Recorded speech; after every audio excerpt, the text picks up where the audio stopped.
انہوں نے کوئی رسپانس نہیں دیا؟ پولیٹیکل لالی پاپ دیا، پولیٹیکل لالی پاپ میں بھی لے کے آ گئی. انہوں نے آج دن تک نون لیگ کو نہیں چھوڑا، نہ ہی نون لیگ نے چودھری نثار کو چھوڑا. مطلب آپ کہہ رہی ہیں اس الیکشن میں ون کر کے وہ نون لیگ میں جانے والے ہیں؟ یہ میں پریڈکشن تو نہیں دے سکتی، یہ تو چودھری صاحب کا آپ کی فیصلہ. باتوں سے تو یہی میں انالائز کر رہا ہوں.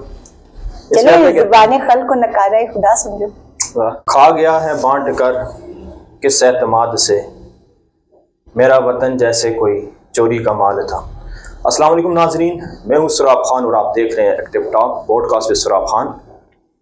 آج کی اس بوڈ کاسٹ میں ہمارے ساتھ موجود ہیں تحصیل ٹیکسلا سے. اس شہر کی سیاسی اور سماجی شخصیت بھی انہیں کہا جاتا ہے، اور وہ اس ٹائم ایک کارکن کے طور پر ہمارے اس حلقے میں ورک کر رہی ہیں.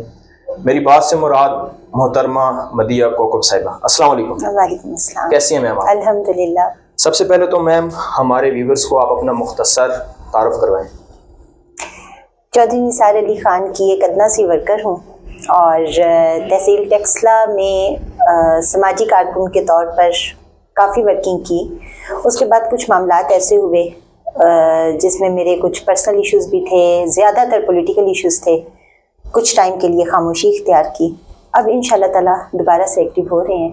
اچھا میم، چودھری نثار علی خان صاحب کے گروپ کو آپ نے کب، کیسے اور کس چیز کو سوچ کر جوائن کیا؟ چودھری صاحب کو ایڈمائر تو میں اپنے پولیٹیکل کیریئر جب سے میں نے سٹارٹ کیا تب سے میں ان کو ایڈمائر کرتی ہوں، آئیڈیلائز کرتی ہوں. لیکن پولیٹیکلی اور پریکٹیکلی میں نے چودھری صاحب کو جوائن کیا تھا 2 مئی 2020 کو. 2 مئی 2020 میں. لیکن آپ کی جو سٹارٹنگ ہے، جہاں تک مجھے آئیڈیا ہے، وہ تو آپ کا سرور خان گروپ کے ساتھ تھی. میں سرور خان گروپ کے ساتھ نہیں تھی، میں بیسیکلی پاکستان تحریک انصاف کے ساتھ تھی. میں عمران خان کے ساتھ تھی. اور اس گروپ کے ساتھ ایسی کیا وجہ تھی آپ نے انہیں لیو کیا؟ اس کے بہت سارے ریزنز تھے. وہ سارے ریزن آج ہمیں آپ بتا دیں ہماری پوڈ کاسٹ میں. خان صاحب بیسیکلی ابھی جیسے سب کے سامنے ہے کہ خان صاحب نے عمران خان کو چھوڑ دیا، بالکل ایسا، جبکہ ان کے گھر میں 5 سیٹیں تھیں. انہوں نے بہت فیسلٹیز لیں پی ٹی آئی گورنمنٹ سے. اور میں تو یہ بھی کہوں گی کہ اگر پی ٹی آئی کا بلہ ان کے پاس نہ ہوتا تو خان صاحب کو 2018 کے الیکشن میں کوئی سیٹ ملتی ہی نہ. وہ سیٹ ون کرنے کی کنڈیشن میں ہی نہیں تھے. تو عمران خان کی وجہ سے وہ پاور میں آئے تھے، لیکن انہوں نے چھوڑ دیا عمران خان کو.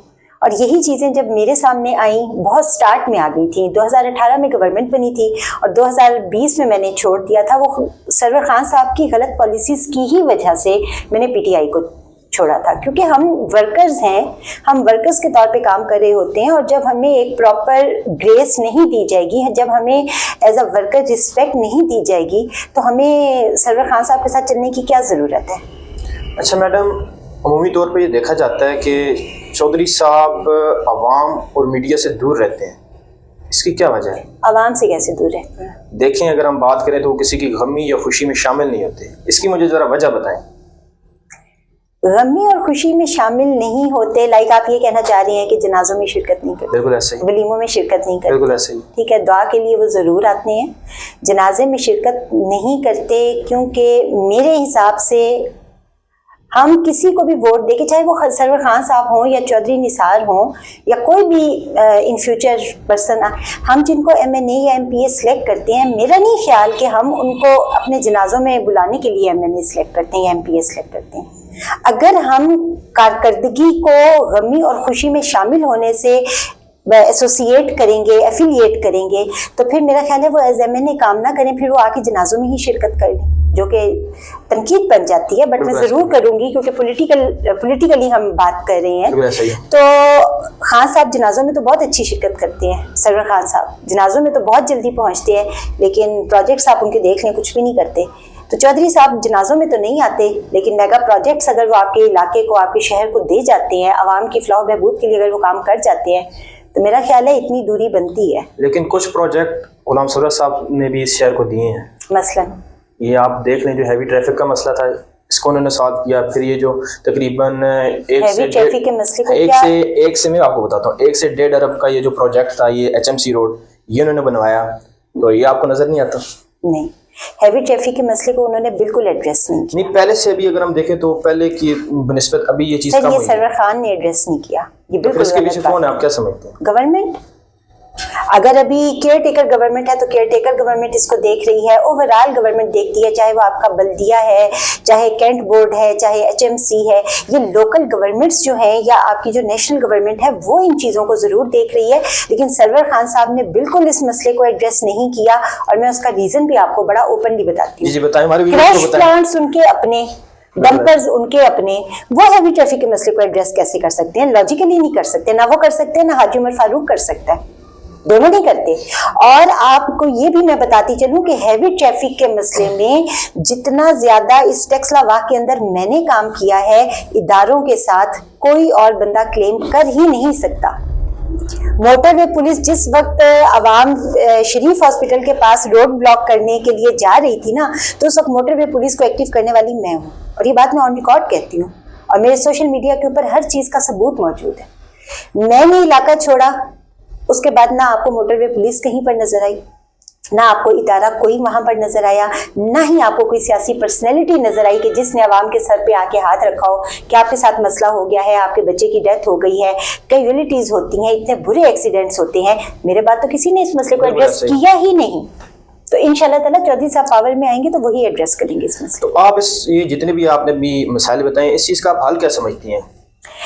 प्रॉपर सोल्यूशन तो ये है कि इंक्रोचमेंट जो प्लाजों के बाहर गैर कानूनी पार्किंग्स बनी हुई हैं, उन पार्किंग्स को डिमोलिश कर दिया जाए, इंक्रोचमेंट करके लिंक रोड दी जाए दोनों तरफ। ये बहुत बड़ी डिस्कशन है, इसके ऊपर पूरा आप एक प्रोग्राम कर सकती हैं।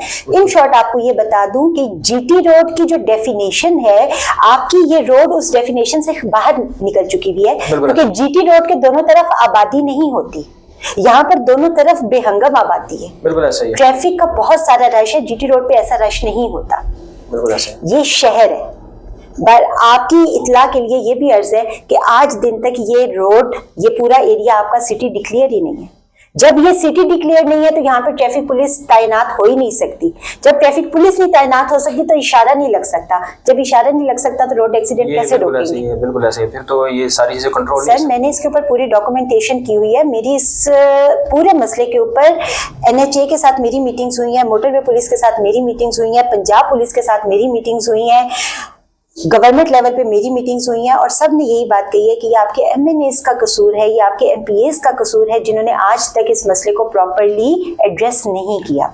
मैंने मलिक तैमूर साहब को रिक्वेस्ट की, मैंने गुलाम सरवर खान साहब को रिक्वेस्ट की, मुराद सईद जिस वक्त मवासलात के वजीर थे, इन दोनों के ताल्लुकात उनके साथ बहुत अच्छे थे, और मैंने तैमूर साहब से ये बात कही कि सर और कुछ नहीं तो कम से कम ये रोड का मसला हल करवाएं।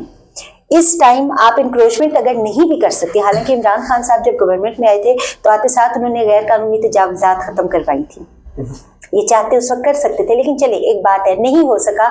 अब इसका सोल्यूशन ये है, आप लिंक रोड नहीं बना सकते क्योंकि जगह नहीं है, रोड के दोनों साइड पर आबादी है, आप लिंक रोड नहीं बना सकते। लेकिन आप देखें, आप सदर चले जाएं रावलपिंडी, तो रोड के दरमियान में सेपरेटर लगा हुआ है, और वो इतना ऊंचा लगा हुआ है। देखिए, पिंडी में मसले नहीं होते, पिंडी में इससे एक्सीडेंट नहीं होते जैसे हमारी इस रोड पर होते हैं।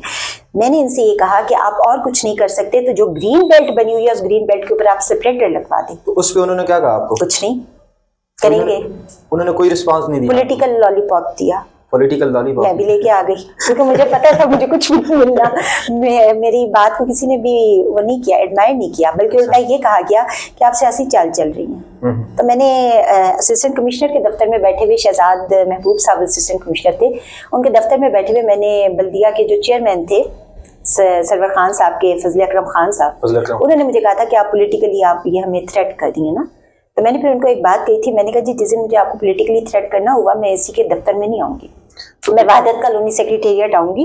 और एक बात मैंने उन्हें और भी कही थी कि आप, मुझे पता है आप ये मसला ना हल करना चाहते हैं ना कर सकते हैं, इंशाल्लाह ताला चौधरी निसार आएंगे तो वो इस मसले का हल भी देंगे। चलिए मैडम, हम जरा, मैं ये तो हमने सलके की बात कर ली, अब मैं आपसे जो क्वेश्चन करने लगा हूँ, चौधरी निसार अली खान साहब ने पाकिस्तान मुस्लिम लीग को खैराबाद क्यों कहा? आपको किसने कहा कि उन्होंने नून लीग को खैराबाद कहा? लेकिन वो इलेक्शन आजाद सीट से लड़ रहे हैं। नजरियाती इख्तलाफ को पार्टी छोड़ना नहीं कहते। लेकिन पार्टी में एक्टिव भी तो नहीं है, तो पार्टी से नाराजगी है। इसकी क्या वजह थी बताएं? इसकी वजह कुछ टेक्निकल रीजंस थे मियां नवाज शरीफ की तरफ से, और चौधरी साहब की हमेशा से पॉलिसी रही है इज्जत की सियासत। बिल्कुल ऐसे। वो ये कहते हैं कि अगर कोई इशू, पहले कोशिश करें कि प्रॉब्लम क्रिएट ना हो, लेकिन अगर प्रॉब्लम क्रिएट हो जाए तो फिर उसको एड्रेस करें लीगली। लड़े मत। लड़ने वाली सियासत आप कितना अरसा करेंगे? आप अपना लेवल देखिए, आप प्राइम मिनिस्टर ऑफ पाकिस्तान हैं, एक दफा नहीं 3 दफा, और आप कह रहे हैं मुझे क्यों निकाला। फिर आप वापस आते हैं, अब आके आपने उन्हीं इदारों के साथ हाथ मिला लिया है। अगर यही हाथ आपने उस वक्त मिला लिया होता और आप कहते कि ठीक है मेरे ऊपर एक एलिगेशन आया है, मैं इसको अदालत में फेस करूंगा, आप अदालत में सरेंडर करते, आप कभी भी नाअहल ना होते। आपने लड़ने को तरजीह दी। चौधरी निसार की सियासत में जारहियत नहीं है, क्योंकि उनकी पॉलिटिक्स में जारहियत नहीं है, इसलिए उन्होंने खामोशी इख्तियार की। उन्होंने आज दिन तक नून लीग को नहीं छोड़ा, ना ही नून लीग ने चौधरी निसार को छोड़ा। मतलब आप कह रही हैं सिलेक्शन में विन करके वो नून लीग में जाने वाले हैं? ये मैं प्रिडिक्शन तो नहीं दे सकती, तो चौधरी साहब का फैसला। आपकी बातों से तो यही मैं एनालाइज कर रहा हूँ। चलो, जुबान खल को नकारा खुदा समझो।